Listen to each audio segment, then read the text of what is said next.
Alright guys, today I'm doing a review of the Husky 61-inch tin drawer.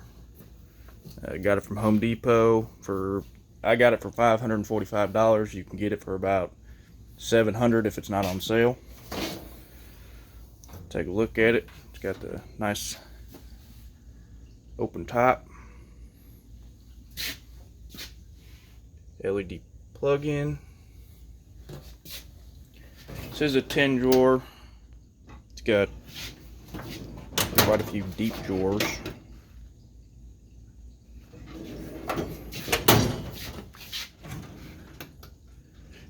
Bunch of my junk.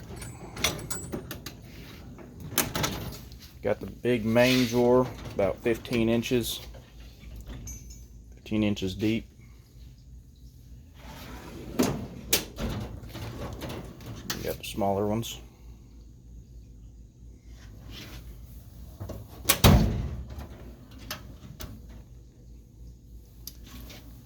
They do have a nice, easy close.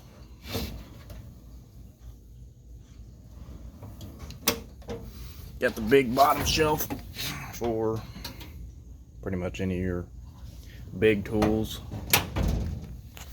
And you got the nice cabinet in here,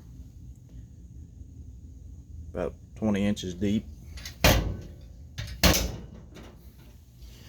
Well, that's about it. Hope you enjoyed.